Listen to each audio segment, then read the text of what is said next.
साथी भी, नए ऐसे साथी भी आपको हमारे साथ देखने को मिलेंगे जो चाहते हैं कि हरियाणा मिलके इसी आइडियोलॉजी पे आगे बढ़े कि किसान किसका मेरे की बात माने।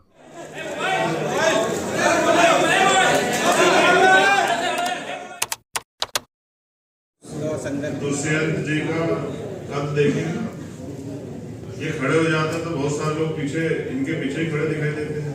ये पीछे भी खड़े तो भी आगे दिखाई देते हैं। हमने ही जिम्मेदारी ली है कि हमें इनको आगे बढ़ाना, और मेरा विश्वास है आप अभी से रिजल्ट डिक्लेयर ना करें, आप हमारी मेहनत तो शुरू होने दीजिए कि आपका जनमत, जनता का आशीर्वाद जेजेपी और आजाद समाज पार्टी को मिल जाए, फिर आपका इस सवाल ही बेबुनियाद हो जाए। तो भविष्य के घर में क्या है ये आपको मुझे नहीं पता है। हम लोग मेहनत करेंगे, और मैं फिर आपसे कह रहा हूँ, हमारे हरियाणा के बहुत सारे लीडर्स यहाँ हैं, हमने मेहनत की है वहाँ घिस घिस के चक्कर, और हम लोगों के दिलों में जो है अपने संघर्ष से हमने जगह बनाई। मैं आपको विश्वास दिलाता हूँ जिस दिन रिजल्ट आएंगे आपके हर सवाल का हम लोग जवाब देंगे। आज हम ये कह सकते हैं कि हम लीड कर रहे हैं, पीछे नहीं। चंद्रशेखर जी, हरियाणा में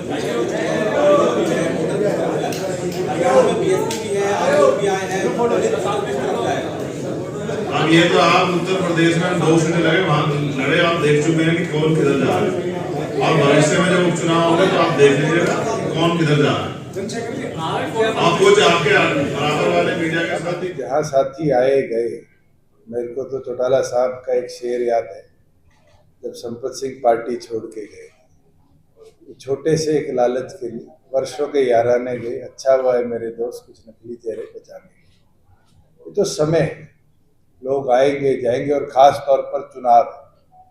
अभी तो टिकटों का बंटवारा राष्ट्रीय पार्टियों में शुरू होगा और होड़ लगेगी लोगों की भागने की। और चुनाव के अंदर तो हमने लोकसभा में देखा है, विजेंद्र सिंह सुबह पटका छोड़कर बीजेपी का और कांग्रेस में गए और उनकी टिकट कट गई, और राहुल कसवा को टिकट मिली। रवनीत बिट्टू कांग्रेस छोड़कर बीजेपी में गए, उनको टिकट मिली। कौन आएगा जाएगा मुझे नहीं लगता पार्टियों को इससे फर्क। जहाँ अलायंस की बात है, हमारा विजन क्लियर है कि किसान कमेरे की हम लड़ाई लड़ें, और किसान कमेरे के अंदर चाहे वो हमारे एससी साथी हो, उनका कैसे उद्धार। मैं एक चीज आज आपके बीच में जरूर कह सकता हूँ, जब मेरी प्राथमिक चौर की चर्चा चंद्रशेखर जी से हुई, हमारा एक लक्ष्य था कि हम गरीब को केवल मात्र इस झांसे में नहीं कि तुम्हारा मकान बना देंगे, और मकान के अंदर उसको जमीन की व्यवस्था नहीं दे पाते।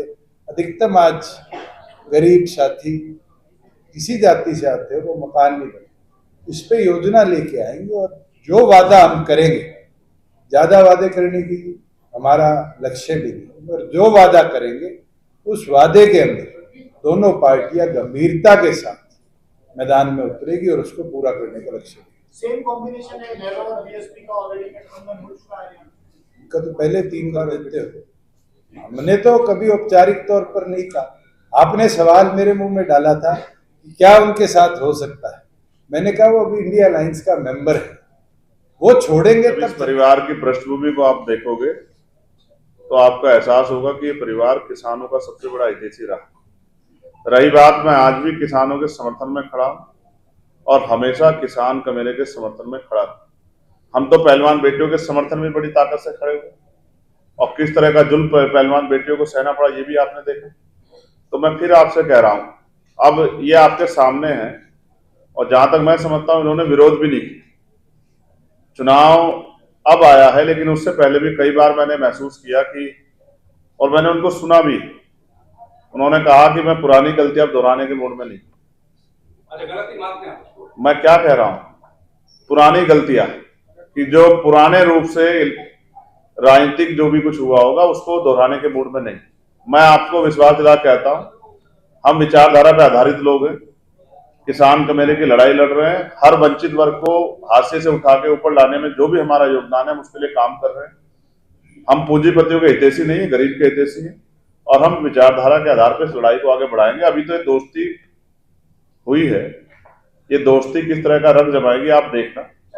हमारे लोगों को, कुणाल भाई, हमारे लोगों को हमारे ऊपर भरोसा है, उस भरोसे को हम बना के रखेंगे, और ये ताकत जो है आप देखना, नया निर्माण करेंगे, नए हरियाणा का निर्माण जो सपनों महापुरुषों के सपने का होगा, और राष्ट्र निर्माण में भी योगदान देगी।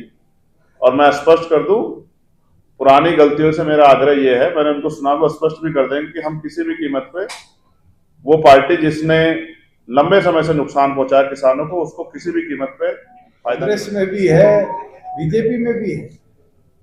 हमारा तो परिवार इतना बड़ा है कि हम ट्रेनिंग देते हैं और लोग दूसरी पार्टियों में जगह बना लेते हैं। और जहां आप ये बात कर रहे हैं कि बीजेपी के साथ, मैंने कई बार क्लियर कर दिया। और जो रविंदर जी ने बात कही किसान आंदोलन वाली, एक क्लैरिटी के साथ आज बात आपके बीच में रखी। आपने मेरी कोई स्टेटमेंट नहीं सुनी होगी कि 3 कृषि कानून अच्छे थे, बल्कि एक चीज उस दौरान भी मैंने कही थी, किसी दिन भी एमएसपी पर आ जाएगी मैं सरकार छोड़। और हमने बड़े मजबूती के साथ हरियाणा प्रदेश में 14 फसलों पर एमएसपी व्यवस्था बनाई कि 2 दिन के अंदर किसान के खाते में पेमेंट पहुंचे, उसकी फसल का नुकसान का मुआवजा 30 दिन में उसके खाते में पहुंचे। हमने बहुत कुछ कर कर दिखाया। मगर हाँ, एक व्यवस्था के अंदर लोग हरियाणा प्रदेश के आज नहीं चाहते, लोग बीजेपी को हरियाणा प्रदेश से उखाड़ फेंकना चाहते हैं। और उस चीज के अंदर हमने क्लियर कर दिया कि वो व्यवस्था के अंदर हम दोबारा